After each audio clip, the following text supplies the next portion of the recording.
Shalom, shalom, shalom, frères et sœurs en Christ. Shalom, shalom, shalom. Bienvenue à ce dimanche de Pâques. Bienvenue à cette émission hebdomadaire. Je suis la servante de Dieu, précieuse Diane.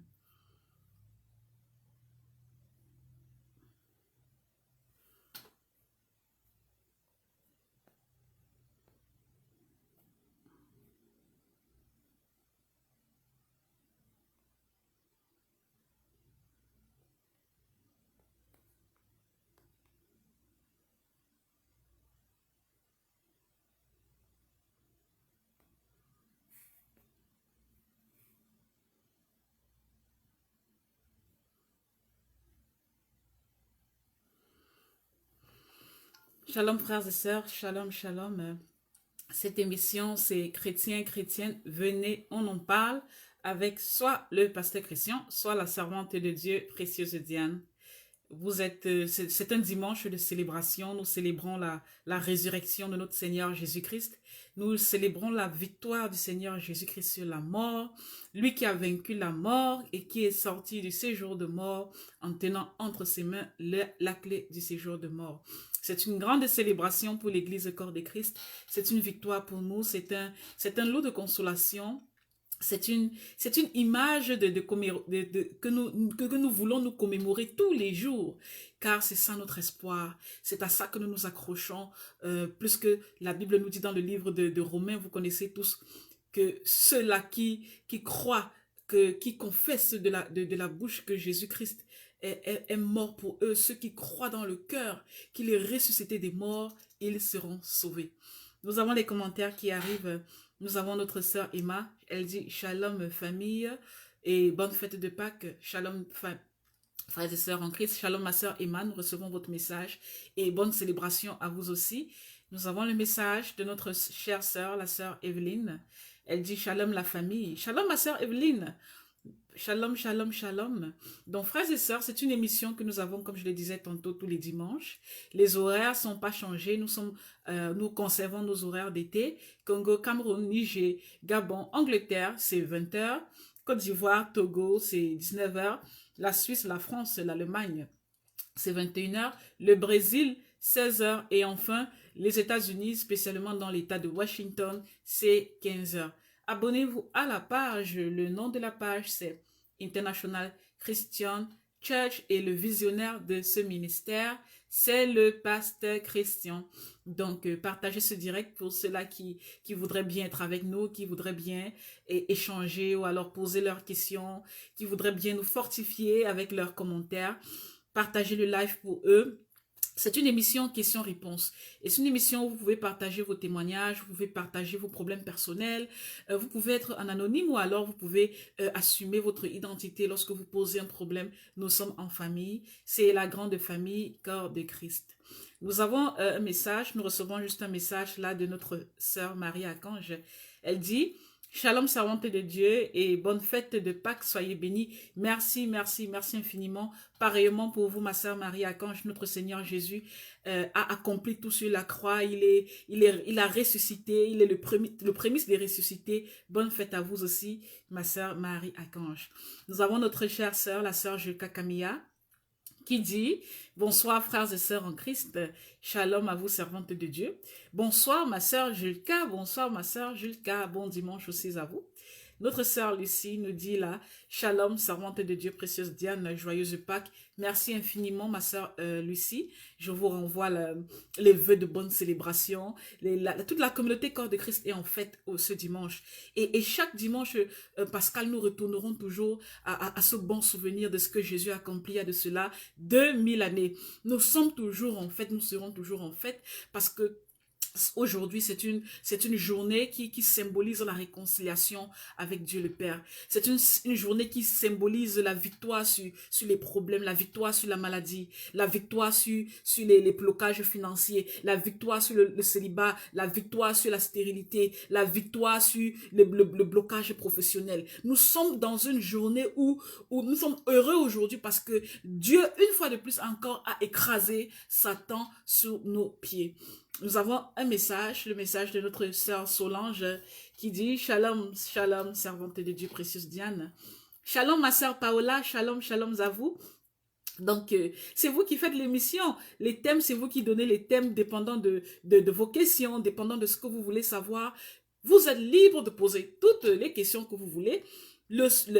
Dans cette émission, vous aurez toutes les réponses, mais à la lumière de la parole de Dieu. Pas de réponses selon nos opinions, mais des réponses à la lumière de la parole de Dieu. Frère Romuald dit, shalom servante de Dieu. Mon frère Romuald, vous êtes en retard, nous avons déjà commencé. Shalom à vous frère Romuald, et bonne fête de Pâques. Donc, frères et sœurs, je voudrais vous encourager, vous qui me suivez, la majorité, vous êtes enfants de Dieu, vous êtes déjà affermis, vous êtes sauvés. Je vous encourage à toujours parler de Jésus aux gens qui vous entourent. N'hésitez pas chaque fois que vous êtes dans la rue, chaque fois que vous êtes avec les membres de famille, chaque fois que vous êtes au boulot, n'hésitez pas. Parlez de Jésus parce que le moment est proche. Jésus revient bientôt. N'hésitez pas, n'ayez pas honte de l'évangile, comme l'apôtre Paul disait. Je n'ai pas honte de prêcher l'évangile. Parlez de Jésus. Nous sommes déjà en train d'entrer dans la période de la fin des temps. Bientôt, tous les événements décrits par notre frère Jean dans le livre de l'Apocalypse, bientôt tous ces événements vont arriver à leur terme. Et Jésus va se présenter dans les cieux pour la rencontre avec l'épouse. Soyez prêts. Frères et sœurs, c'est le message de la Pâque. Soyez prêts, allumez vos lampes, soyez prêts, Jésus revient bientôt. Nous avons la sœur Marie Akange qui dit, oui, en commentaire, nous sommes en fait une journée spéciale pour nous. Je l'ai expliqué aux musulmans ce jour avec une grande joie et sourire. Effectivement, ma sœur Maria, quand je vous encourage, je suis contente de lire ce message. Oui, nous devons expliquer. Nous ne sommes pas responsables ou alors ce n'est pas obligé que lorsque quelqu'un vous écoute qu'il se convertisse, mais c'est obligé pour vous de prêcher la bonne nouvelle et le Saint-Esprit fera quelque chose.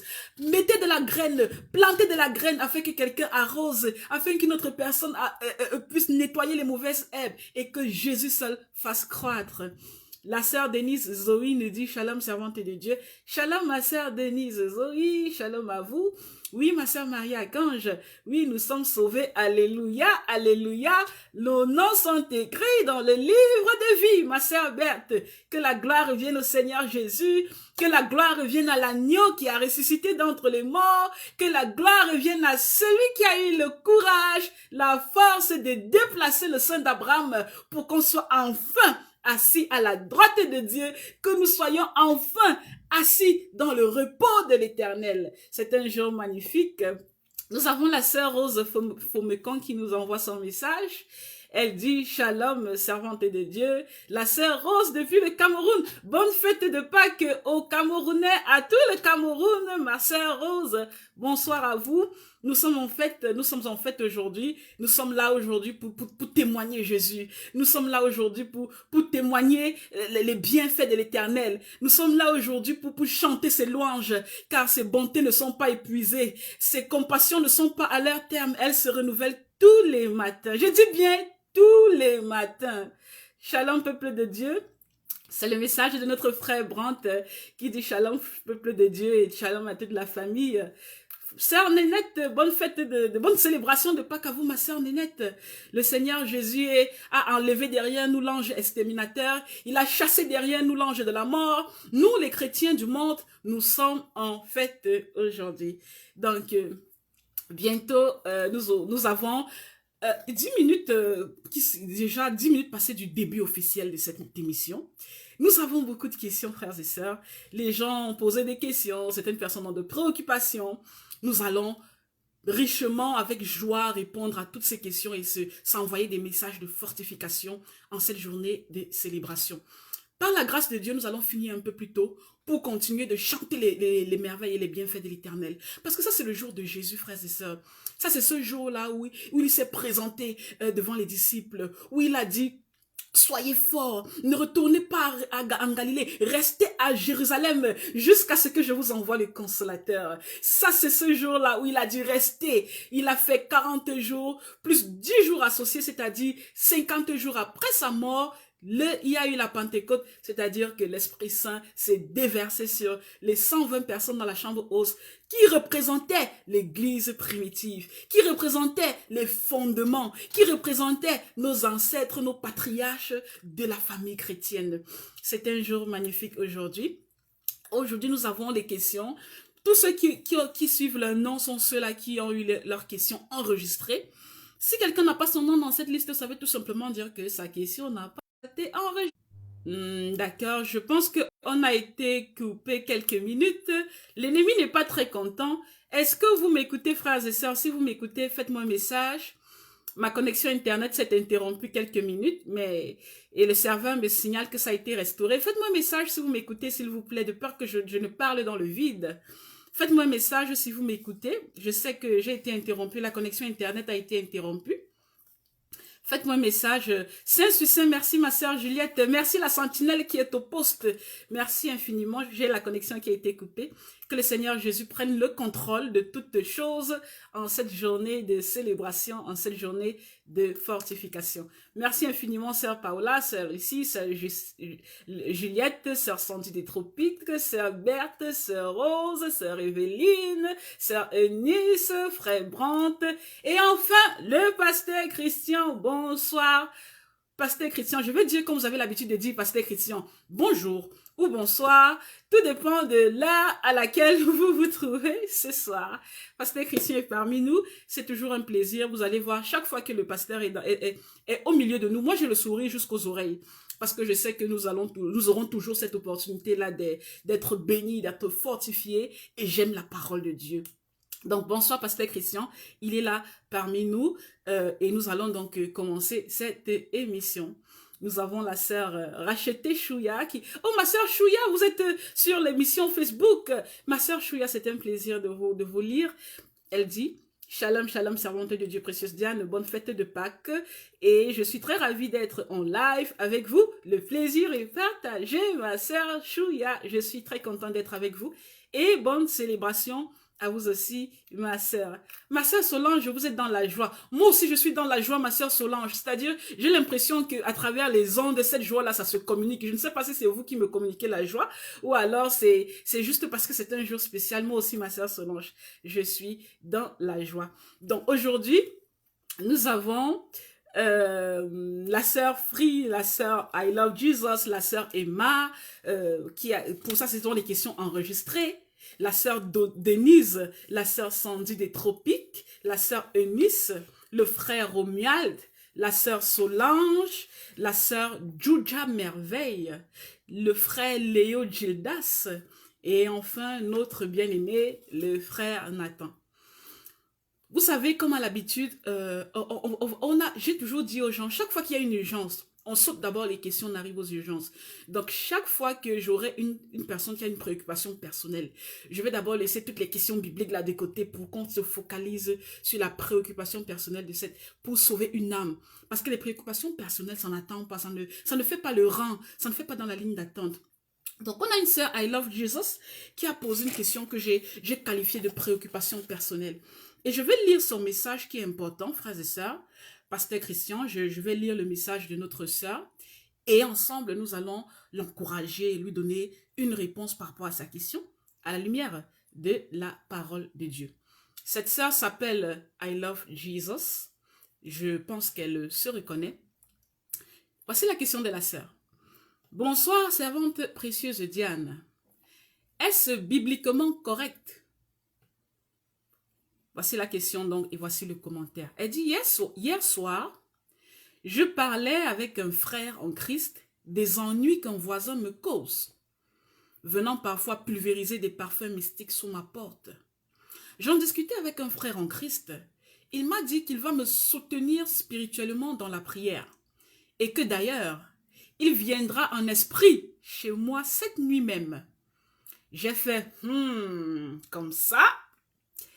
Il me dit que oui, il a l'habitude parfois, il va dans son village en esprit pour prier. J'ai trouvé cela très bizarre. Est-ce biblique ça? Franchement, je n'ai pas voulu dire amen à ce type de soutien, car je trouve cela étrange. Aujourd'hui, il m'appelle pour me dire qu'il est venu la nuit avertir le voisin en question. Et il est venu en esprit. J'ai ri.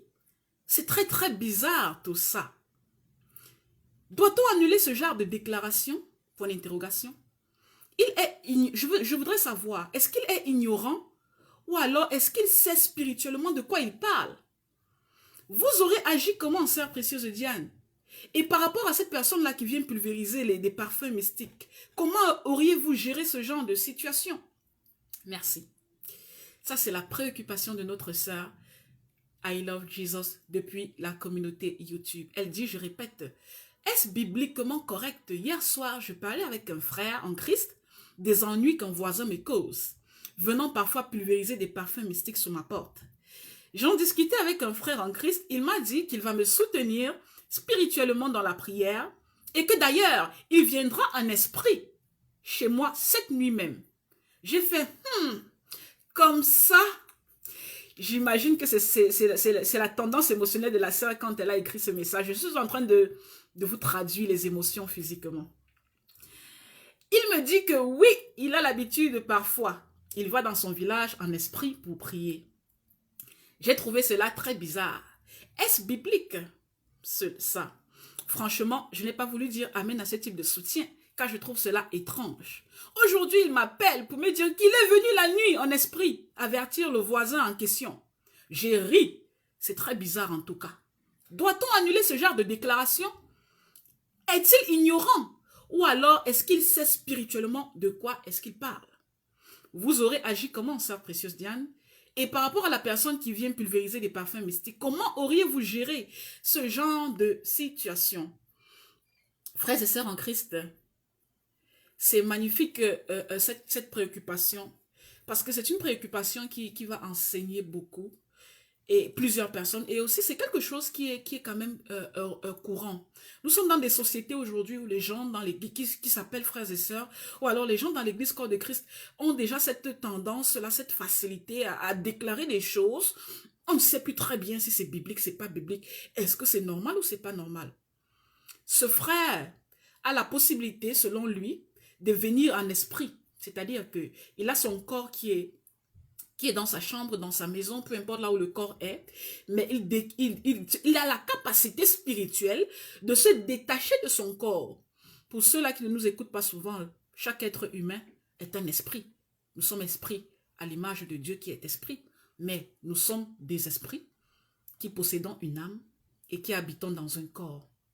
Donc, ce frère a la capacité de se détacher de son corps et de son corps et d'aller en esprit, communiquer, faire certaines choses, prier, avertir, sensibiliser, peu importe ce qu'il va faire en esprit.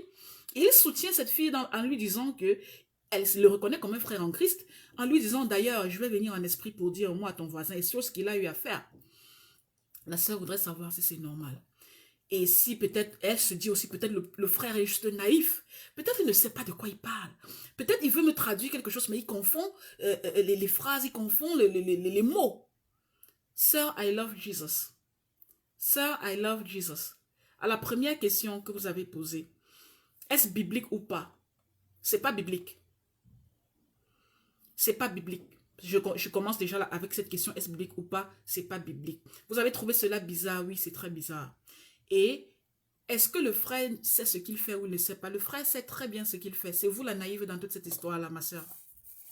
C'est vous qui êtes la personne naïve dans toute cette histoire, dans tout ce scénario-là. Vous êtes avec une personne qui est un sorcier, qui est un sataniste, qui est une personne qui a reçu une initiation qui lui confère des capacités d'utiliser son esprit dans le domaine de la conscience pour se déplacer d'un endroit à un autre afin d'opérer certaines procédures, d'opérer certaines actions. Le frère est initié. Et sachez que c'est souvent vous, sans vous rendre compte, qui invitez les sorciers chez vous. C'est vous, sans vous rendre compte, qui dans vos paroles, sans savoir, souvent vous invitez les vampires chez vous. Quand un frère vous demande la permission afin de venir chez vous en esprit, quand vous dites oui, vous avez ouvert la porte spirituelle, c'est vous qui lui avez donné la clé. C'est vous qui lui avez donné la permission, étant enfant de Dieu, vous avez dit oui, il n'y a pas de souci, viens. En disant oui, quand ce frère vient en esprit, s'il trouve un ange de l'Éternel campé là, qui est en train de protéger cette porte-là, puisqu'il a reçu le oui dans la dimension spirituelle, ça veut dire qu'il a reçu votre autorisation. Dieu est dans sa justice. Ce protecteur-là va s'écarter pour laisser cette personne entrer chez vous. Il sait ce qu'il fait. On ne prie pas, on ne peut pas quitter. Il dit, il va dans son village pour prier en esprit. Le Seigneur nous a appris dans sa parole, c'est-à-dire que nous sommes habités. Quand le jour que vous donnez votre vie à Jésus-Christ et que vous passez par la nouvelle naissance, vous avez l'Esprit Saint qui vient habiter en vous.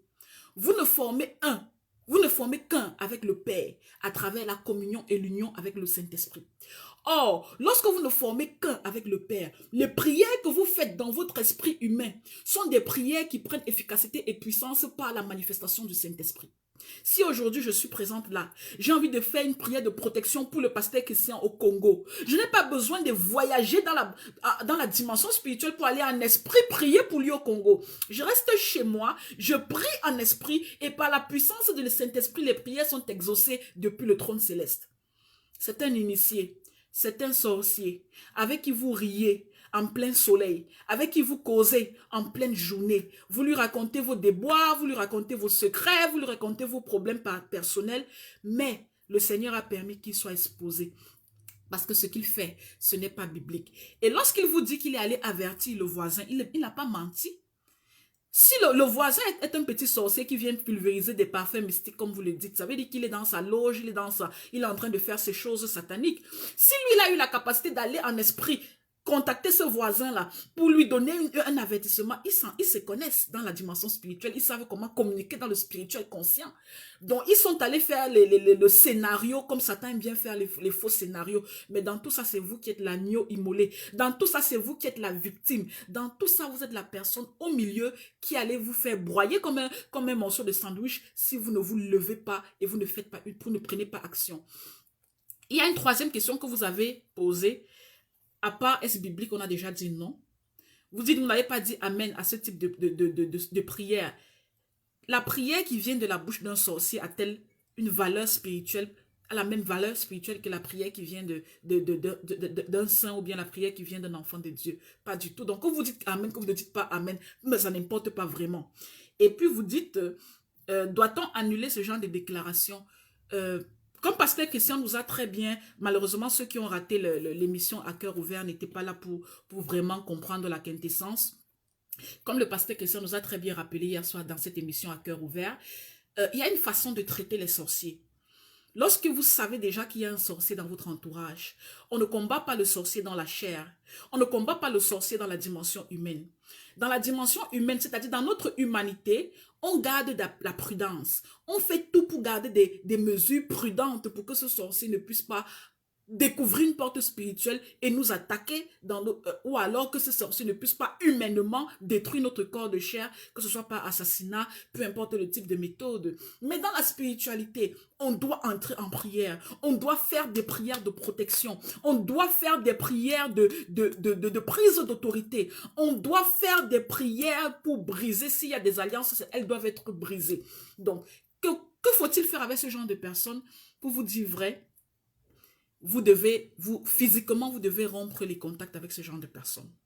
Physiquement, vous devez rompre les contacts avec ce genre de personnes. Spirituellement, ma sœur, vous devez vraiment prendre cela au sérieux et faire des prières avec votre communauté chrétienne, des prières d'autorité pour pouvoir chercher la protection.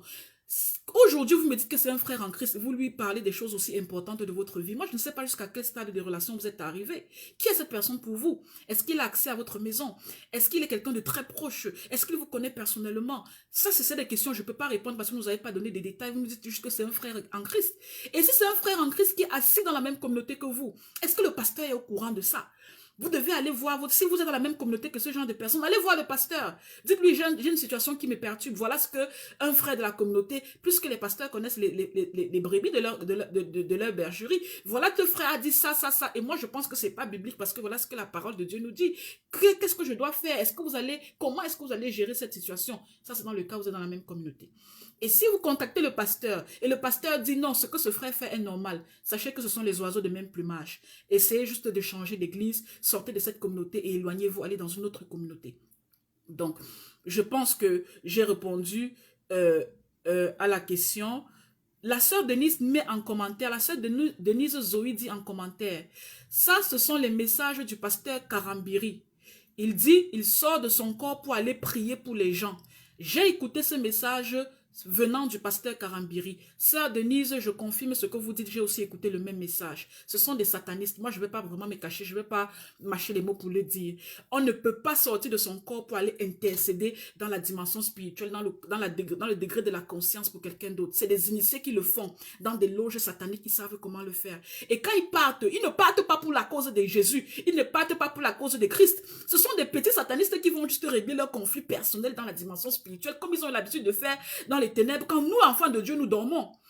Donc, ces messages de beaucoup de pasteurs ont ce genre de messages sur les réseaux sociaux. Ils encouragent les gens. Ce sont des initiés qui font ça. Et je connais des sœurs qui ont dit, j'ai vu mon pasteur, il a apparu dans ma chambre. Il est venu me donner une bouteille de...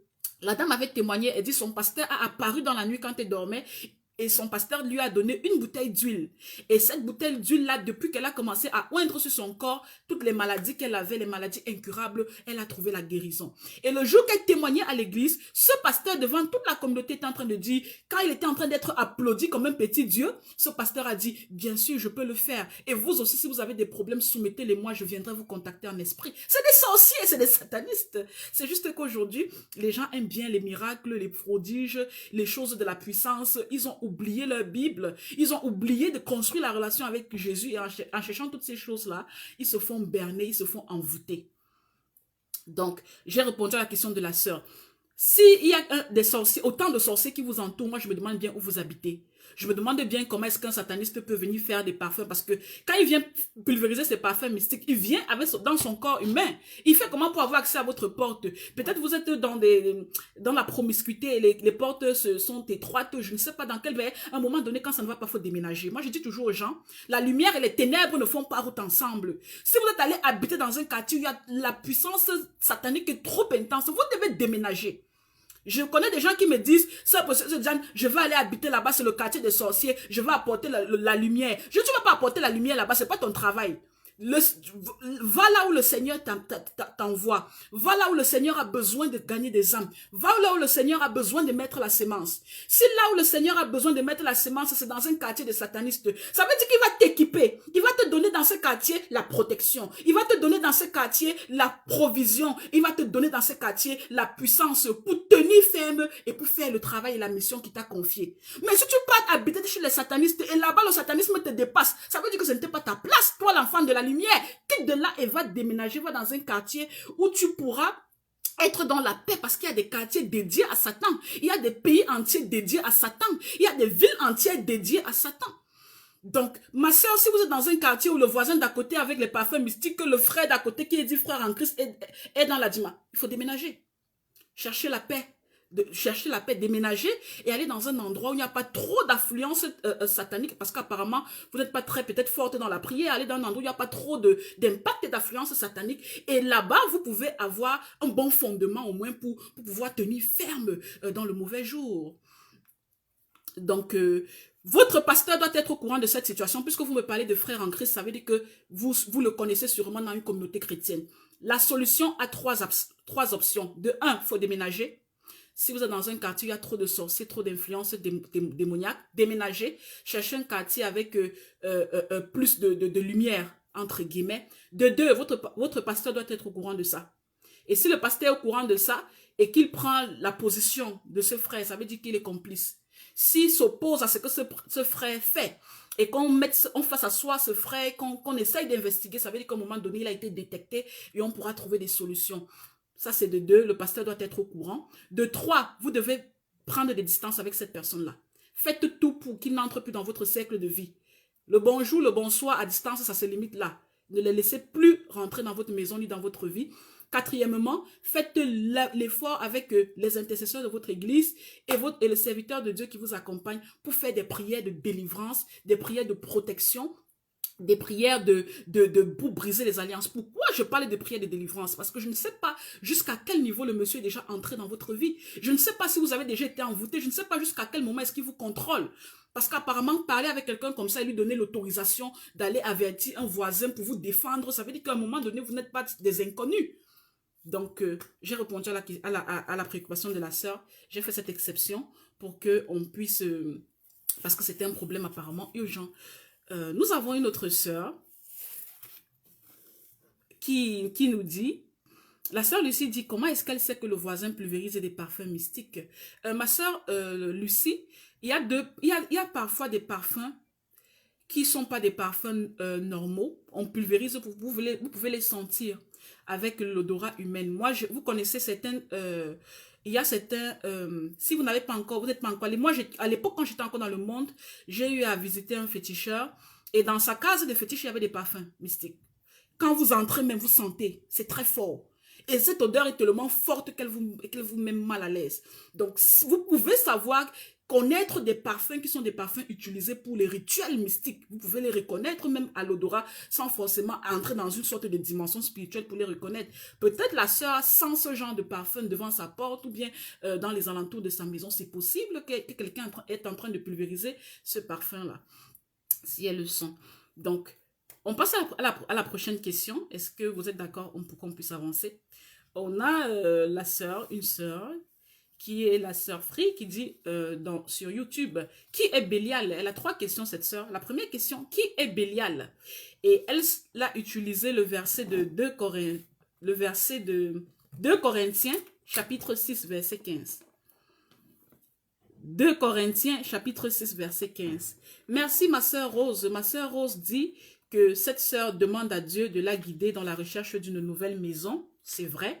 Et la sœur Lucie dit, oui, il vaut mieux déménager. C'est vrai. 2 Corinthiens, frères et sœurs. 2 Corinthiens, chapitre 6, verset 15. Je lis la parole de Dieu. Est-ce que vous êtes déjà là? 2 Corinthiens, chapitre 6, verset 15. Je lis la parole de Dieu. Quel accord y a-t-il entre Christ et Bélial? Ou quelle part a le fidèle avec l'infidèle?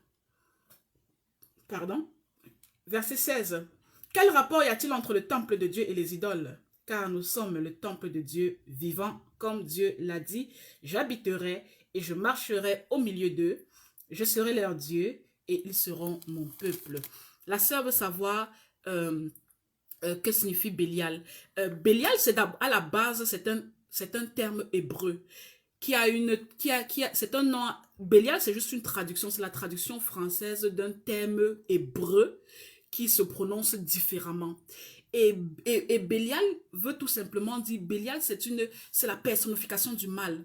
Bélial, c'est tout ce qui est satanique. Quand l'apôtre dit ici, qu'y a-t-il entre Christ et Bélial? C'est une façon de dire, qu'est-ce qu'il y a entre Dieu et Satan? Qu'est-ce qu'il y a entre la lumière et les ténèbres? Qu'est-ce qu'il y a entre l'enfer et le paradis? Qu'est-ce qu'il y a entre les démons et les anges fidèles? Donc, le Bélial, c'est juste un nom qui représente Satan, un nom qui représente le satanique, un nom qui représente le mal. C'est ce que Bélial veut dire. Et Bélial, c'est la traduction française du grec.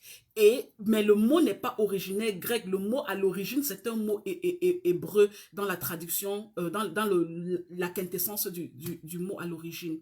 Donc, ça personnifie juste le mal. C'est la personnification du mal, Bélial. Parfois, vous allez même voir dans des films ou dans des dessins animés, on donne des noms à certains personnages, on dit Bélial. Bélial représente juste Satan, ça représente le mal, ça représente les ténèbres. Et lorsque c'est une personnification du mal. Nous avons la deuxième question, toujours de cette sœur. Pourquoi l'apôtre Paul a-t-il demandé à Dieu d'enlever l'esprit qui le tourmentait dans 2 Corinthiens chapitre 12 verset 8, alors que Jésus nous a donné l'autorité de le faire dans Matthieu 11 verset 10. Le pasteur Christian dit la sœur Free. Oui, pasteur Christian, la sœur Free. Donc, je répète, pourquoi l'apôtre Paul a demandé à Dieu d'enlever l'esprit qui le tourmentait dans 2 Corinthiens chapitre 12 verset 8, alors que Jésus nous a donné l'autorité de le faire dans Matthieu chapitre 11 verset 10. Oui, la sœur, Le Seigneur Jésus nous a donné l'autorité de marcher sur les serpents et les scorpions. Il nous a donné tout pouvoir. Il nous a donné le pouvoir par la parole prononcée. Il nous a donné le pouvoir sur Satan lorsqu'il a tout accompli sur la croix. Mais pourquoi est-ce que la question que vous posez, c'est pourquoi l'apôtre Paul a fait cette prière de supplication envers Dieu, alors que lui-même, il pouvait prendre directement autorité? La réponse est simple. Il avait déjà pris autorité, mais ça ne marchait pas. L'apôtre Paul était un apôtre qui chassait les démons. Souvenez-vous, il a chassé l'esprit de Python, des esprits de Python, il a chassé les esprits impurs chez les possédés, il a combattu à Éphèse. C'est un homme qui était rempli de puissance, qui connaissait non pas seulement la parole de Dieu, mais qui connaissait les principes divins. Donc, le fait qu'il se soit tourné vers Dieu pour faire une prière de supplication, c'est parce qu'il avait déjà commencé par faire une prière d'autorité, mais les démons n'étaient pas partis. Or, que représentaient les démons là? Pourquoi ce démon était là? Mais je vais d'abord faire une nuance. Les démons qui dérangeaient Paul n'étaient pas des démons qui le possédaient. Paul n'était pas possédé. Il y a une différence. C'était des démons qui, de l'extérieur, étaient en train de persécuter son corps de chair. Ce n'était pas les démons qui étaient à l'intérieur de lui. Lorsque vous êtes un être humain qui commettez des abominations, lorsque vous faites des pactes avec Satan, vous donnez l'autorisation aux démons d'entrer en vous, d'être une partie de vous en vous possédant. Ils sont en communion avec votre esprit. Ça, ce sont des démons qu'on doit prendre autorité, on chasse. Par contre, il y a aussi une autre catégorie de démons qui peut exercer l'influence tout en étant à l'extérieur.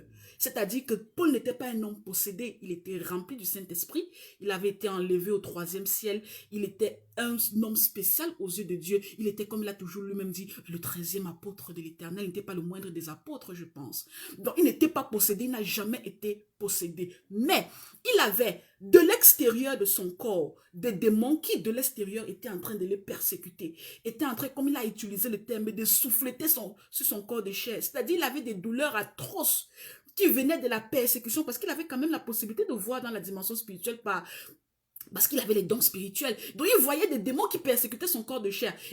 Moi, je suis convaincu qu'il avait déjà pris autorité pour les chasser depuis très longtemps. Mais il ne comprenait pas pourquoi ces démons étaient toujours présents. Je les chasse, j'ai le pouvoir, mais ils sont toujours là. C'est pour ça qu'il est allé en termes de supplication. Seigneur, j'ai tout fait. Ils sont toujours là. Ils me veulent quoi? La question que vous avez posée, c'était pourquoi il est allé vers le Seigneur alors qu'il devait prendre autorité. Dieu voulait que ces entités-là restent dans la vie de Paul pour le persécuter. Et Paul, pour persécuter sa chair, pour torturer son corps de chair. Et Paul lui-même nous a dit pourquoi est-ce que le Seigneur avait permis. C'était pour que toutes les magnifiques révélations qu'il avait reçues de Dieu, qu'il recevait tous les jours, et qu'il avait reçu aussi lorsqu'il avait été enlevé au 3e ciel, c'était pour qu'il ne s'enorgueillisse pas. C'était pour que l'orgueil ne le domine pas. C'était pour qu'il reste aussi humble que possible dans la perfection que Dieu avait fait dans son ministère. Il devait rester dans l'humilité. Or, pour rester dans l'humilité, Dieu, à un moment donné, avait décidé d'envoyer des esprits impurs pour à distance, c'est-à-dire de l'extérieur de son corps, pour le persécuter dans sa chair. Et avec cette persécution permanente-là, il est resté humble du début de son appel jusqu'à la mort. Quand il est mort à Rome, il est sous les mains de l'empereur Néro, je crois à l'an 67 après Jésus-Christ. Il est resté fidèle à l'an 69. Il est resté fidèle, il est resté calme, il est resté humble. Sachez que l'humilité précède la gloire. Chaque fois que vous voyez des serviteurs de Dieu qui n'arrivent pas à être humbles dans leur ministère, qui n'arrivent pas à être humbles dans leur appel. Et à un moment donné, les dons du Saint-Esprit, ils font comme si les dons du Saint-Esprit, là, c'est pour eux. Ils font comme si les dons du Saint-Esprit, là, c'est leur propre capacité. Ils sont tellement orgueilleux et imbus d'eux-mêmes qui finissent par tuer eux-mêmes leur ministère. Ils finissent eux-mêmes par tuer, par éteindre les dons du Saint-Esprit. Les dons sont toujours là, mais leur orgueil finit par tasser et éteindre la flamme du Saint-Esprit en eux. Or, Dieu avait besoin de Paul. Paul avait été appelé pour prêcher la bonne nouvelle, non pas seulement en Judée, en Galilée, en Samarie, mais dans les zones très éloignées. Il devait aller jusqu'en Europe, il devait aller jusqu'en Asie mineure pour répandre la bonne nouvelle. Il avait été oint pour prêcher la bonne nouvelle aux païens. Donc Dieu ne pouvait pas se donner le luxe de perdre Paul, parce que En voyant un Paul qui a autant de capacités et qui commence à s'enorgueillir et il finit par éteindre, détruire le fruit de cet esprit en lui. Donc Dieu pour lui a mis ce mécanisme en place là, des démons qui de l'extérieur lui ont donné ce qu'on appelle une écharde, cette croix là qu'il devait porter. Et il a prié Jésus parce que lui-même il avait plus autorité, ça ne marchait pas. Il a dit bon, je m'en vais chez le patron parce qu'apparemment je parle ici, on ne m'écoute pas. Il est donc parti supplier chez le patron. Le Seigneur Jésus lui a dit ma grâce te suffit. Ma grâce te suffit veut dire quoi? Veut dire que c'est tranquille. Donc ce que je fais là, on t'a lapidé, tu t'es réveillé, on te fait ceci, je te sauve, ça ne te suffit pas. Tu veux maintenant, là c'est tranquille, ma grâce te suffit. Donc c'était ça. Et vous aussi chrétiens, certaines personnes parmi vous ont des échardes. Certaines personnes parmi vous ont des malheurs que Dieu maintient dans leur vie pour les maintenir dans un état de brisement pour qu'ils ne se perdent pas. Il y a les chrétiens faciles à diriger, c'est-à-dire tu dis à ces chrétiens, monte à gauche, il monte, va à droite, il va, c'est facile. Mais il y a aussi les chrétiens têtus, ils sont bons dans leur cœur, ils aiment vraiment Jésus, mais ils sont très friands du péché. Qu'est-ce que Jésus fait? Il te met l'écharde. Il te met quelque chose qui va te donner les maux de tête au lieu de t'occuper de tout le temps poursuivre le péché. Tu vas t'occuper de ton écharde là et rester humble jusqu'à ce que tu quittes sur cette terre. Il y a les gens, les chrétiens qui ont l'écharde. Et je vous encourage, frères et sœurs, faites attention. Soyez obéissants à la parole de Dieu. Ne laissez pas l'Éternel vous mettre un démon qui vous soufflette dans le corps de chair parce que vous refusez d'être docile, parce que vous refusez d'obéir à sa parole. Si toi, tu es une sœur qui chaque fois, tu aimes tuer tout, le sexe, tu n'arrives pas à t'en passer des maris des gens. Le mari de quelqu'un passe tuer derrière, le mari de quelqu'un passe tuer derrière. Le mari de quelqu'une, pardon, ça passe tuer derrière, ça passe tuer derrière. Qu'est-ce que le Seigneur va faire? Il va dire que j'aime beaucoup la fille. Mais je vais faire comment? Elle aime tous les maris des gens, je veux pas qu'elle meure. Qu'est-ce que le Seigneur fait? Il te donne une petite bonne maladie. Il te donne par exemple une vaginose, une candidose chronique. Toi, tu es le genre de femme, chaque fois tu as les démangeaisons dans les organes génitaux. Tu as vu tous les médecins, ça démange toujours. Tu as vu tout, tu es passé dans tous les hôpitaux, ça démange toujours. Et tu te rends compte qu'avec cette démangeaison-là, tu ne peux plus faire les rapports sexuels, tu n'es pas à l'aise. C'est ton échade. Dieu te laisse dans les démangeaisons jusqu'à ta mort pour que tu arrêtes de regarder les maris des gens. C'est ton échade pour te sauver. C'est ton échade pour te maintenir dans la discipline. Parce que le Seigneur, avant tout, veut sauver ton âme. J'ai répondu à votre question, la sœur, j'espère. La troisième question, pourquoi est-il écrit dans le livre de 1 Corinthiens, chapitre 11, verset 10, qu'une femme doit avoir sur la tête une marque d'autorité dont elle dépend à cause des anges et non pas à cause de l'homme qui est la raison pour laquelle la femme a été créée. Donc la sœur voudrait savoir pourquoi est-ce que la marque d'autorité dont parle Dieu dans le livre de 1 Corinthiens, pourquoi est-ce que la femme doit avoir sur la tête la marque d'autorité à cause des anges, alors que pour elle, elle pensait que cette marque d'autorité, ça devait être là à cause des hommes, pas des anges. Pourquoi les anges? Je vais d'abord remettre dans le contexte tous ceux qui me suivent. Ouvrez vos Bibles 1 Corinthiens, chapitre 11, frères et sœurs. Je vous donne quelques minutes.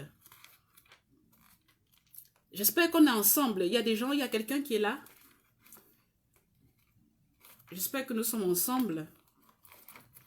1 Corinthiens, chapitre 11, verset 10.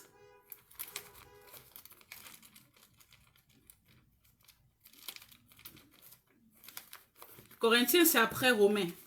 1 Corinthiens, l'épître de Corinthe que Paul a écrit à l'église de Corinthe. 1 Corinthiens, chapitre 11, verset 10. Je lis la parole de Dieu. Ça, c'est le verset que la sœur a donné. 1 Corinthiens, chapitre 11, verset 10. Je lis la parole de Dieu. C'est pourquoi la femme... D'accord, ma sœur Rose, merci de m'avoir précisé. Je pensais que j'étais seule. C'est pourquoi, 1 Corinthiens chapitre 11 verset 10, je lis la parole de Dieu. L'apôtre Paul nous dit, c'est pourquoi la femme, à cause des anges, doit avoir sur la tête une marque de l'autorité dont elle dépend. Merci, pasteur Christian. Vous me rassurez, vous êtes là. Merci, papa Christian. Merci infiniment. Merci, frère Romuald, pour le verset sur le petit écran. C'est pourquoi la femme, à cause des anges, doit avoir sur la tête une marque de l'autorité dont elle dépend. La sœur veut savoir pourquoi c'est à cause des anges et non pas à cause des hommes. La réponse est simple. Déjà, avant de rentrer dans les détails de la réponse, c'est quoi la marque d'autorité? C'est le voile. J'arrête mon voile. C'est la marque d'autorité, c'est le voile. Certaines personnes n'ont jamais compris pourquoi est-ce que lorsque je commence à exhorter, lorsque je veux chanter pour le Seigneur, lorsque je veux soutenir les frères en Christ, je couvre mes cheveux. C'est le voile, c'est ça que aujourd'hui nous, ça c'est le voile du 21e siècle, c'est l'histoire que vous voyez sur la tête là, c'est ça qu'on appelle le voile. Pourquoi est-ce que je mets le voile sur mes cheveux? C'est pas parce que je veux forcément marier les couleurs, hein. C'est pas ça. C'est pas parce que je veux jouer à la femme pudique, hein. C'est pas ça. Je mets le voile parce que c'est une recommandation biblique. Et nous allons voir ça. C'est une recommandation biblique qui a été donnée à la femme lorsqu'elle est présente dans les assemblées religieuses. Une femme qui est présente dans les assemblées religieuses, en train de faire le travail de l'Éternel, prédication, évangélisation, prière, prophétie, peu importe le travail que tu fais dans les assemblées religieuses, l'apôtre Paul a été clair, la femme doit être voilée. Si vous lisez à partir du verset 3, toujours le même chapitre 11, il dit, verset 3, chapitre 11, il dit, je veux cependant que vous sachiez que Christ est le chef de tout homme et que l'homme est le chef de la femme et que Dieu est le chef de Christ. Tout homme qui prie ou qui prophétise la tête couverte déshonore son chef. Je m'arrête là. Ça veut dire que les hommes que vous allez voir prier ou prophétiser la tête couverte, dans cette attitude-là, ils déshonorent leur chef. Leur chef, c'est qui? C'est Dieu. Puisqu'il nous a dit au départ, l'homme est le chef de la femme et Dieu, Jésus-Christ, est le chef de l'homme. Donc l'homme ne peut pas prier ou prophétiser avec la tête couverte. Il déshonore son chef. Et faites attention. La tête couverte dont parle ce verset biblique, le voile dont parle ce verset biblique, ce n'est pas le même voile qui est dans la coutume juive. Parce que dans la coutume juive, vous allez voir les juifs hommes, quand ils vont à la synagogue, ils doivent mettre une couverture. Mais la couverture qu'ils mettent sur la tête lorsqu'ils entrent à la synagogue, lorsqu'ils doivent commencer le prix à écouter la parole de Dieu dans la synagogue, ils vont descendre le voile. Mais en entrant dans la synagogue et en exerçant le sacré, en exerçant les rituels sacrés dans l'Ancien Testament, le voile, les hommes devaient rester dans la position du sacré. Mais quand ils s'asseyent, ils entraient dans la synagogue pour écouter la Torah. Ils devaient rabaisser le voile. Donc, on continue. Tout homme qui prie ou qui prophétise la tête couverte déshonore son chef. Verset 5. Toute femme au contraire qui prie ou qui prophétise la tête non voilée déshonore son chef. C'est comme si elle était rasée. Je répète, toute femme au contraire qui prie ou qui prophétise la tête non voilée déshonore son chef. C'est comme si elle était rasée. Je m'arrête là. Aujourd'hui, il y a beaucoup de femmes dans les assemblées de Dieu. Il y a beaucoup de femmes dans les campagnes d'évangélisation qui sont en train de prier, de prophétiser, d'exhorter et qui ne voilent pas leur tête. Parce qu'elles sont en train de suivre les coutumes du monde. Parce qu'elles suivent le courant du monde. Elles ont refusé de suivre les courants de la Bible qui est le fondement, qui est la parole de Dieu. Moi, je couvre ma tête. Si vous me retrouvez un jour dans un supermarché en train de faire mes achats, je n'ai pas la tête couverte. Pour ceux qui m'ont déjà croisé à l'hôpital, je n'ai pas la tête couverte. Pour ceux qui me croisent parfois, qui vont me trouver peut-être en train de faire le sport, je n'ai pas la tête couverte. Mais quand il s'agit de prier, d'exhorter, d'évangéliser, de prophétiser, je couvre ma tête par rapport à ce verset biblique. Je continue dans le verset 6.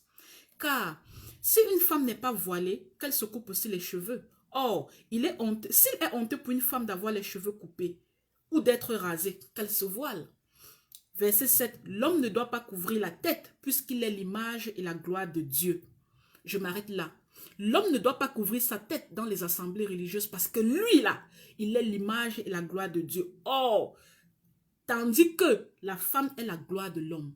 Moi, précieuse Diane, je ne suis pas la gloire directe de Dieu, entre guillemets, ne me donnez pas une mauvaise interprétation. Je suis directement la gloire de l'homme et l'homme est la gloire de Dieu. Verset 8, en effet, l'homme n'a pas été tiré de la femme, mais la femme a été tirée de l'homme. Et l'homme n'a pas été créé à cause de la femme, mais la femme a été créée à cause de l'homme. Je m'arrête là. La femme a été créée à cause de l'homme. Si dans le jardin d'Éden, il n'y avait pas un homme triste, un homme solitaire, un homme que Dieu sentait qu'il avait besoin d'une assistante, vous et moi, femmes là, sœur Rose, sœur Lucie, sœur Eunice, sœur Emma, on n'aurait pas existé. C'est à cause de l'homme que nous existons. C'est pour ça que dans l'autorité que Dieu a établie, la femme est la gloire de l'homme. Et l'homme a été créé pour Dieu. Dieu a dit que créons l'homme à notre image. C'est d'abord l'homme qu'on a créé qui s'appelait Adam. Il est la gloire de Dieu. Toi là, on t'a créé parce que Adam était triste, calme, bizarre, il se morfondait là-bas dans le jardin, il lui fallait une aide. C'est pour ça que toi, précieuse Diane, on t'a créé. Tu es la gloire de l'homme. Or, si l'homme est mon chef, parce que Dieu a donné à l'homme l'autorité sur la femme. Si l'homme est mon chef, ça veut dire que je dépends de l'homme. Je dois donc me couvrir la tête ou alors me voiler lorsque je prie ou je prophétise pour respecter l'autorité de l'homme, pour être resté dans la soumission de l'homme, parce que c'est à cause de l'homme que j'ai été créé. C'est pourquoi je dois avoir cette marque-là. La marque que mon autorité, que l'autorité dont je dépends, c'est l'homme. Or, il n'y a pas que la créature humaine qui siège sur la terre ou dans le cosmos humain. Il y a d'autres créatures qu'on appelait les créatures célestes. Il n'y a pas que la créature humaine, il y a aussi les créatures célestes. La femme doit marquer son autorité. La femme doit accepter l'autorité de l'homme en se rabaissant, en voilant sa tête, pour montrer qu'elle dépend de l'homme. Si elle ne fait pas ça pour montrer soumission à l'homme, ça veut dire qu'elle se donne sans s'en rendre compte sous l'autorité céleste qui est angélique déchue. Parce qu'il y a une catégorie d'anges qui sont ici avec vous sur terre, c'est là qui sont libres avec Satan, ils sont là en train de vous perturber en attendant le jugement dernier. Ces gens-là, ces anges-là, pas ces gens, ces créatures-là, sont là avec vous. Si la femme ne se comporte pas selon la vision de Dieu et refuse d'être soumise à l'homme dont Dieu a donné l'autorité depuis le fondement, ça veut dire qu'elle ne se rend pas compte qu'elle accepte plutôt d'être soumise à une autre créature. D'autres créatures qui sont les créatures célestes. Or, les créatures dont vous êtes soumises à, ce ne sont pas les créatures célestes qui sont restées obéissantes devant le trône de Dieu. Celles-là obéissent à Dieu. Celles-là sont restées avec le regard fixé sur le trône céleste. Il y a une autre catégorie des anges déchus. Ceux-là, c'est ceux-là qui ont la capacité de faire de vous des femmes spirituelles, de faire de vous leur proie, si à un moment donné, vous refusez de rentrer sous l'autorité de l'homme. Je vais être plus simple, frères et sœurs.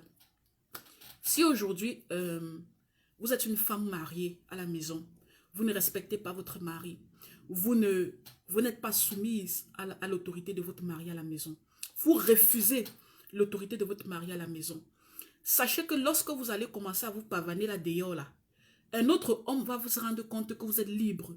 C'est-à-dire que même si vous êtes marié avec une bague, votre comportement dans la société va montrer à cet homme que vous êtes accessible. Et qu'est-ce que cet homme dehors va faire? Il va commencer à vous draguer. Il va commencer à vous faire les avances. Il va même peut-être entrer en relation avec vous. Pourquoi? Parce que dans votre comportement, vous lui avez montré que vous avez désobéi à l'autorité qui est là, qui est votre mari à la maison. Vous reconsidérez comme une personne libre. Il va donc abuser de ça, il va profiter de l'opportunité pour être dans votre vie. C'est la même chose avec les anges déchus. Chaque fois qu'une femme est hors de l'autorité de l'homme ou hors de la soumission de l'homme avec grand H, elle ne se rend pas compte qu'elle se jette sous la soumission des démons. Elle se jette sous la soumission des créatures célestes déchues. C'est pour ça qu'on dit, c'est pourquoi la femme, à cause des anges, doit avoir sur la tête une marque de l'autorité dont elle dépend. Si je suis en train de prier, je n'ai pas la tête couverte, ça veut dire que je ne suis pas sous l'autorité de l'homme. Ça veut dire que je suis une femme libre, rebelle. Je suis une femme rebelle, libre comme Satan s'était rebellé, s'était considéré comme électron libre devant le trône céleste. Qui à côté va me récupérer? Ce sont des anges à côté. Quand ils vont me récupérer, c'est pour faire quoi? C'est pour venir m'abuser la nuit dans les couches de nuit. C'est pour venir faire des blocages dans ma vie. C'est pour venir me faire avoir l'esprit de frivolité. C'est pour venir me posséder avec l'esprit de Jézabel. C'est pour venir faire de moi ce qu'ils veulent. Parce qu'ils voient bien dans la dimension spirituelle que je ne suis sous l'autorité de personne. J'ai essayé de tout faire pour bien expliquer. Je ne sais pas si cette soeur va comprendre. C'est un truc, c'est un verset spirituel, mais c'est très... Dites-moi, frères et sœurs, est-ce que vous avez compris? Est-ce que vous avez compris pourquoi est-ce que pourquoi est-ce que le Seigneur a dit, c'est à cause des anges que vous devez vous couvrir? Ce n'est pas à cause de l'homme, parce que naturellement, Dieu a déjà donné à l'homme l'autorité sur toi. Mais il n'a pas donné aux anges l'autorité sur toi. Donc, pour que tu restes sous la soumission de l'homme et sous la protection spirituelle de l'homme, tu dois te couvrir pour obéir. C'est-à-dire, c'est une marque spirituelle. C'est spirituel. Mon frère Brand, il a compris. Ok, mon frère Brand a quand même compris. Merci, mon frère Brand de m'avoir signalé. Est-ce que quelqu'un d'autre a compris ça? C'est un truc très délicat. Je voudrais être sûr avant de traverser, que nous puissions être sous la même longueur d'onde. À part le frère Brand, est-ce qu'il y a quelqu'un qui a compris ça? D'accord, la sœur Evelyne aussi a compris. On va passer à la prochaine question. Voilà, le temps est passé juste pour 2 questions, mais c'est pas grave. On va passer à la dernière question et puis on va pouvoir se séparer pour que vous puissiez vous coucher. Donc, dans la conclusion, frères et sœurs, demandez toujours, fortifiez toujours les servantes de Dieu que vous voyez. Fortifiez toujours les servantes de Dieu qui sont dans les assemblées de Dieu. Lorsqu'elles commencent le travail de Dieu, demandez-leur de couvrir leur tête. Même celles qui sont dans la chorale doivent couvrir leur tête. Si Précieuse Diane va à la chorale, je vais couvrir ma tête. Je ne suis pas là pour la désobéissance. Je ne suis pas là pour faire des choses après la nuit, les esprits impurs viennent me réclamer parce qu'on voit que je n'ai aucune autorité. Non, moi je suis sous l'autorité de l'homme, je suis obéissante. Je ne veux pas avoir dealé avec ces gens-là. Donc frères et sœurs, encouragez vos sœurs. Et ce n'est pas parce qu'une femme ne couvre pas sa tête qu'elle est mauvaise. Faites attention, vous les légalistes qui m'écoutez là. Parce qu'il y a aussi de ces gens-là, une sœur ne va pas couvrir sa tête, on va commencer à l'appeler par tous les petits noms d'oiseaux. Papa Christian, est-ce que j'ai pas raison? Ils vont commencer à l'appeler avec tous les petits noms d'oiseaux. Ils vont lui dire, tu vas aller dans le séjour de mort, tu vas mourir. Non. Certaines personnes n'ont pas la révélation est progressive, je vous ai déjà dit ça. Si aujourd'hui, Précieux Jean a compris, ça ne veut pas dire que tout le monde a compris aujourd'hui. Certaines personnes vont prendre du temps, certaines personnes vont faire des erreurs avant d'arriver à la compréhension. Plus vous avancez dans la relation avec Dieu, plus vous avancez dans la communion avec Dieu, il y a des choses que vous allez comprendre et vous allez accepter facilement par rapport à quelqu'un qui n'est pas encore dans cet état-là. C'est comme le dépouillement. Il y a des femmes aujourd'hui qui refusent de se dépouiller. Ce ne sont pas des mauvaises femmes forcément. Certaines n'ont toujours pas compris. Parfois, il faut un peu de patience, un peu de temps pour que chacun arrive à bon port. La sœur Eunice dit, servante de Dieu, dans ma communauté, aucune femme ne se couvre. Ma sœur Eunice, vous devenez l'ambassadrice. Automatiquement, je vous nomme l'ambassadrice. Allez dans votre communauté, parlez-leur, prenez les versets bibliques, demandez-leur de faire la volonté de Dieu, ma sœur Eunice. Je vous nomme ambassadrice. Allez là-bas, expliquez-leur le bon fondé. Certaines vont comprendre rapidement, certaines prendront du temps, mais avec le temps, vous pouvez être celle qui allait apporter cette lumière-là dans votre communauté. Ok. Et la sœur Sandy de Tropique dit, il faut reconnaître la frontière quand c'est Dieu et quand c'est le diable, sinon, bonjour les dégâts. Je suis d'accord. Nous avons...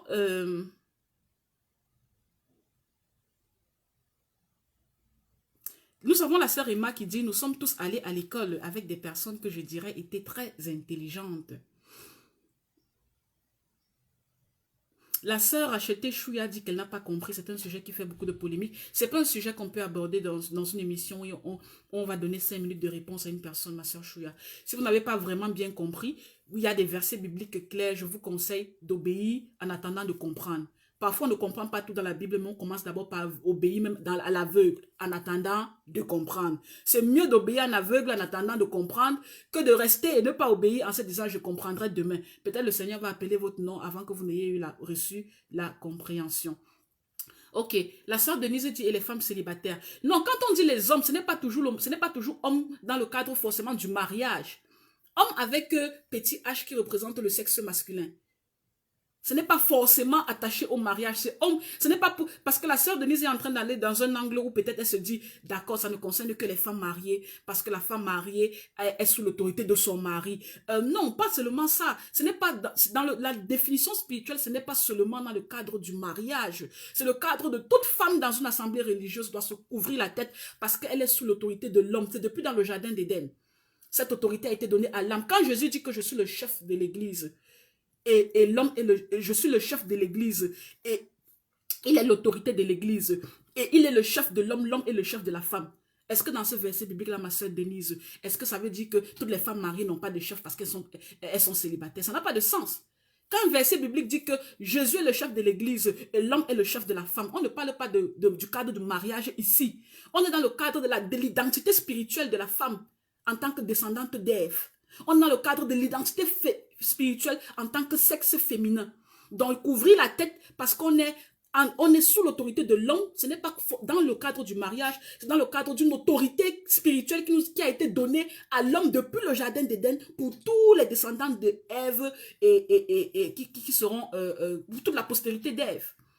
Je ne sais pas si vous avez compris. Bon, ça c'est un truc qui nécessite un enseignement de plus d'une heure de temps. Pour ceux qui n'ont pas compris, le Seigneur nous fera grâce. On fera un enseignement plus long et peut-être sur YouTube. Et puis on va aborder encore ça.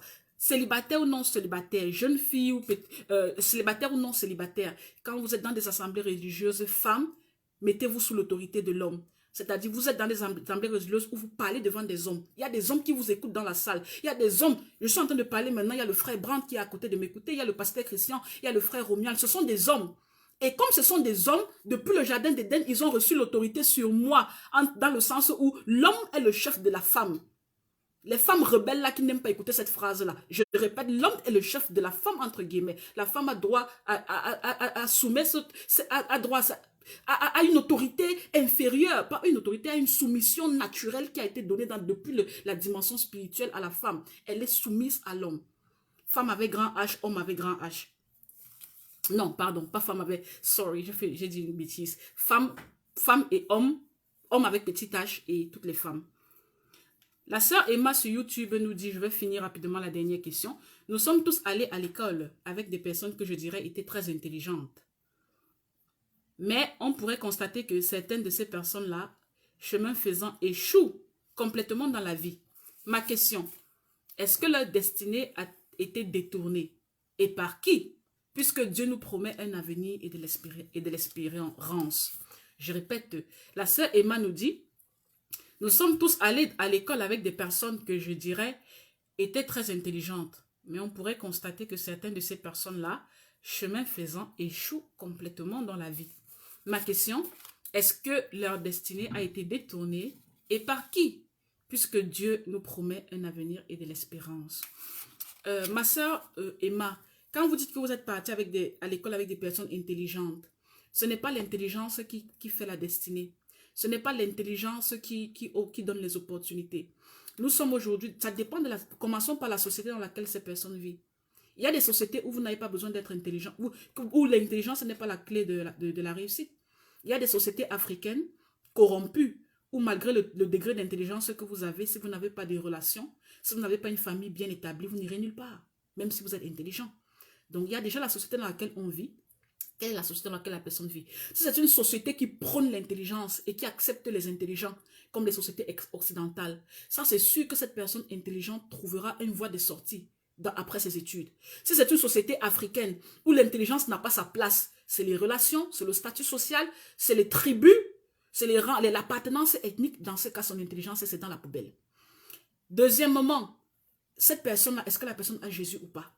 Vous pouvez être intelligent. Vous pouvez être dans une bonne famille, mais vous n'avez pas Jésus. Satan fera de vous ce qu'il veut. Parce que tout le monde n'a pas Jésus. Vous allez voir beaucoup de personnes très intelligentes. Quand on vous raconte l'histoire d'Einstein et de tous ces gens qui étaient très intelligents, les Newton et tout, on ne nous a jamais dit que c'était des gens qui ont donné leur vie à Dieu. Donc il y a des gens qui peuvent être intelligents, mais qui n'ont juste pas Jésus et ils n'ont pas de possibilité d'avoir de portes ouvertes pour avoir un avenir assuré. Donc si vous êtes très intelligent dans votre famille et vous n'avez pas Jésus, vous êtes à la merci de Satan. Satan qui est là pour dérober, pour tuer et pour détruire. L'intelligence ne vous servira à rien. Et ça, c'est la deuxième chose. Quelle est votre appartenance? Est-ce que vous appartenez à Jésus? Est-ce que vous n'appartenez pas à Jésus? Maintenant, il y a aussi des gens qui sont très intelligents, mais qui sont dans des familles, qui naissent dans des familles, malheureusement, où il y a déjà des testaments spirituels établis.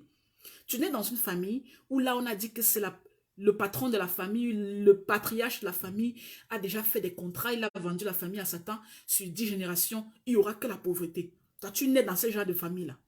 Tu obéis et tu entres dans le testament spirituel de la pauvreté. Si tu n'as pas Jésus, tu seras pauvre même si tu es intelligent. Si tu n'as pas Jésus, tu auras de grandes notes à l'école, tu iras vendre de l'eau au marché. Quelle est la famille dans laquelle tu vis? Est-ce que tu as des testaments? Est-ce que tu as des réclamations? Voilà le seul pourquoi tu peux ne pas réussir. Quatrièmement, tu peux être intelligent, mais tu n'es pas sage. Ma sœur Emma, il y a des gens qui sont très intelligents à l'école, mais qui ne sont pas sages, qui ne font pas des bons choix. Et dans les opportunités qui leur sont proposées dans le milieu professionnel, ils sont dans l'échec. Ce n'est pas l'intelligence qui vous apporte forcément un avenir meilleur. Beaucoup d'enfants, vous allez voir, on pousse les enfants très tôt, on les fait vite, avancer très vite à l'école.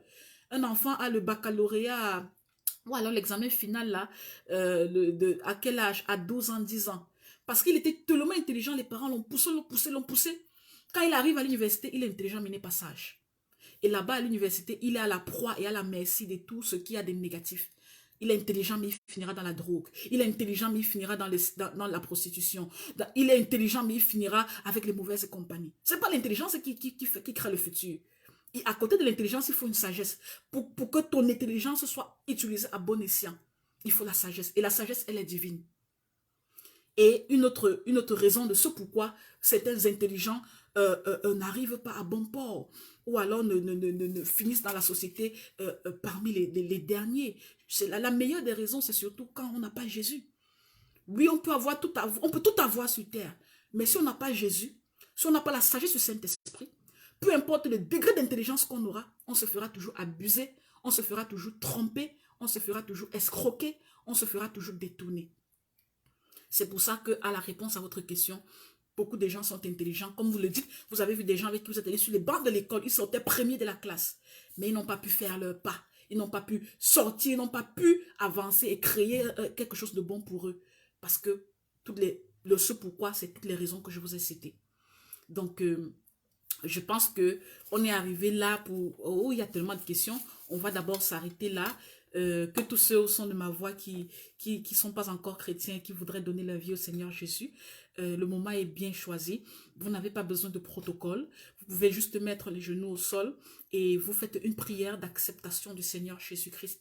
Vous l'acceptez dans le cœur et il trouvera le moyen de, non pas seulement de rentrer dans votre vie, mais d'établir et de maintenir une relation avec vous pour que vous ayez votre salut, pour que vous naissiez de nouveau, pour que vous soyez un élu. Donc, vous allez répéter avec moi pour ceux-là qui veulent accepter Jésus-Christ comme Seigneur et Sauveur. Vous allez répéter avec moi la prière une petite prière d'acceptation tout au long de cette petite prière. Donc, frères et sœurs en Christ, mettons-nous dans la présence du Seigneur et rendons grâce à l'Éternel. Nous te rendons grâce, Seigneur, car tu es un Dieu bon, car tu es un Dieu merveilleux, car tu es un Dieu excellent, Seigneur. Yahweh, tu es parfait. Tu es celui qui a permis que nous puissions tous ensemble arriver à cette célébration du Pâques, arriver à cette séance, à ce jour de commémoration, ce jour qui nous rappelle de bonnes choses, les choses qui se sont passées il y a de cela 2000 années, mais nous nous rappelons toujours ça aujourd'hui et nous continuons de célébrer, nous continuons de chanter tes louanges, nous continuons de célébrer ta victoire éternelle. Tu es un Dieu bon, tu es tellement bon, tu nous as aimés nous, tu nous as aimés le premier et tu as envoyé ton fils unique Jésus afin que quiconque croit en lui ne périsse point mais ait la vie éternelle. Ce fils Jésus-là qui est la parole qui s'est faite chair, la parole qui est venue, la lumière qui est descendue dans les ténèbres et qui a pris vie. Cette lumière-là, Seigneur, qui a accepté de monter sur la croix du calvaire afin d'expier nos péchés, afin de nous réconcilier avec toi, afin de déplacer le sein d'Abraham vers la droite de l'Éternel. Cette lumière-là qui a accepté de payer le prix du rachat, cette lumière-là qui a été l'agneau immolé. Nous te rendons grâce, Seigneur, pour la lumière. Car tu t'es physiquement manifesté en Jésus-Christ, ton Fils, parmi les hommes, afin que nous puissions établir une relation avec toi, une relation de père et fils, une relation de père et fille, une relation de sauveur et sauvé. Nous te rendons grâce éternelle. Nous te disons merci, car aujourd'hui, c'est le jour de la résurrection. C'est ce jour-là où Marie-Magdeleine a croisé le Jésus-Christ ressuscité. C'est ce jour-là où elle est tombée au pied du roi des rois, afin de vouloir l'adorer, lui là qui avait vaincu le séjour du mort, lui là qui était sorti du séjour de mort avec la clé, lui là qui a vaincu la mort. Oh mort, où est ton aiguillon? L'aiguillon de la mort, c'est le péché, mais ça a été vaincu par Jésus-Christ. C'est une journée spéciale, Seigneur. Nous ne cesserons de chanter tes louanges. Nous ne cesserons d'exalter ta grâce. Tu nous as dit, je ne vous laisserai pas seul. Et tu as tenu promesse. Tu nous as laissé avec le conforteur. Tu nous as laissé avec le consolateur. Tu nous as laissé avec celui qui nous révèle les choses cachées. Tu nous as laissé avec celui qui nous rappelle la parole du Père. La parole qui a été écrite depuis le fondement de la terre. Car tout passera, le ciel passera, la terre passera, mais ta parole ne passera jamais. Car ta parole est la vérité, car ta parole est la liberté, car ta parole est la fidélité au nom de Jésus. Père éternel, nous te disons merci. Nous sommes heureux ce soir de faire partie de la communauté des saints, de faire partie de la communauté de ceux-là qui t'avons accepté comme Seigneur et Sauveur. Nous sommes contents car par ton acte à la croix, tu as écrasé Satan sous nos pieds. Par ton acte à la croix, tu as brisé toute maladie. Par ton acte à la croix, tu t'es appauvri afin que nous soyons riches. Par ton acte à la croix, tu as brisé tout le joug de Satan sous nos épaules. Par ton acte à la croix, tu nous as délivrés de l'oppression du monde et des ténèbres. Tu nous as délivrés de la condamnation, de la malédiction d'Adam. Tu nous as délivrés des réclamations de Satan, l'ennemi. Tu as fait de nous des héritiers du royaume. Oh, Père éternel, nous te rendons grâce. Nous te disons merci. Merci, précieux Saint-Esprit, toi qui travailles, toi qui dans ton ministère est là pour nous fortifier, toi qui es là pour nous encourager, toi qui es là au milieu des tribulations, au milieu des persécutions, au milieu des accusations. Tu es là, précieux Saint-Esprit, afin de nous donner l'espoir, afin de nous encourager dans la lumière que tu es, afin de nous fortifier dans les épreuves difficiles. Nous te disons merci, précieux Saint-Esprit, toi qui es assis et tout à côté de l'Éternel, toi qui es ici sur terre, toi qui es celui-là qui est au milieu de la communauté des saints, afin de faire pousser, travailler, avancer la puissance de l'Éternel. Toi par qui nous faisons des miracles, toi par qui nous opérons des prodiges, toi par qui le royaume des cieux s'ouvre sous nos yeux. Nous te disons merci, précieux Saint-Esprit, pour ta merveilleuse grâce. Nous te disons merci, précieux Saint-Esprit, car tu es celui-là qui nous assure une place devant le royaume céleste. Seigneur Jésus, rien n'est possible sans toi. Tout est possible par toi pour la gloire du Père. C'est au nom de Jésus que nous sommes aujourd'hui appelés enfants de Dieu. C'est par le nom de Jésus qu'aujourd'hui nous pouvons espérer un royaume éternel. C'est au nom de Jésus que nous pouvons aujourd'hui être zélés pour la cause de Christ. C'est au nom de Jésus que les martyrs ont subi la persécution à l'époque de Néro, mais ils sont tenus bons. C'est au nom de Jésus que plusieurs seigneurs ont été déçus, ont été lapidés, ont été fouettés pour ta cause. C'est au nom de Jésus que nous tenons bon jusqu'aujourd'hui, des années après, et que nous continuons d'espérer le retour de Jésus-Christ, lui qui viendra sur terre s'installer dans la nouvelle Jérusalem, lorsqu'il y aura des nouveaux cieux et une nouvelle terre. C'est au nom de Jésus que tout est possible. Oh Père Céleste, nous te disons merci pour ton Fils Jésus-Christ. Merci car il a ressuscité comme il a ressuscité entier et il nous a montré déjà à l'avance ce que sera le corps de gloire. Il nous fait déjà languir et espérer, Seigneur, de tout ce qui nous attend là-bas dans la Jérusalem céleste. C'est par lui qu'aujourd'hui nous avons la victoire. C'est par lui qu'aujourd'hui nous pouvons nous considérer comme les héritiers du royaume, comme ceux-là qui seront assis à la table de roi, à la table de festin. Nous te disons merci. C'est au nom tout-puissant du Seigneur Jésus que nous continuerons de prier et que nous avons prié ce soir. C'est pour ceux-là qui n'ont pas encore donné leur vie à Jésus. Je vous invite à répéter après moi. Oh Seigneur Jésus, je te demande pardon. Je te demande pardon pour tous mes péchés que j'ai faits, Seigneur. Je te demande pardon pour tous les péchés conscients et inconscients. Je te demande pardon, Seigneur, pour avoir un moment donné marché dans les ténèbres, pour avoir désobéi à ta parole, pour avoir désobéi à ton appel. Je me répands ce soir, Seigneur Jésus. Je t'accepte dans ma vie. Je t'accepte comme mon Seigneur et mon Sauveur. Je t'ouvre la porte de mon cœur, Seigneur Jésus. Je confesse de la bouche que tu es mort que tu es ressuscité de mort le 3e jour et que tu as été assis à la droite de Dieu. Je crois dans le cœur que tu es mort pour sauver mes péchés. Et je crois dans mon cœur que tu existes et que tu es Dieu. Seigneur Jésus, je t'accepte, viens dans ma vie. Prends le contrôle de toutes choses. Sois la lumière qui guide mes pas. Montre-moi le chemin. Donne-moi la facilité et la compréhension de ta parole qui est la Bible, qui est la parole sainte. Conduis-moi vers une église et vers un serviteur de Dieu où je pourrais croître dans l'assemblée des saints. Conduis-moi vers un serviteur de Dieu où je pourrais recevoir mon baptême d'eau afin de m'engager consciemment avec toi. Je te dis merci Seigneur Jésus, car je sais, dorénavant mon nom sera écrit dans le livre de vie.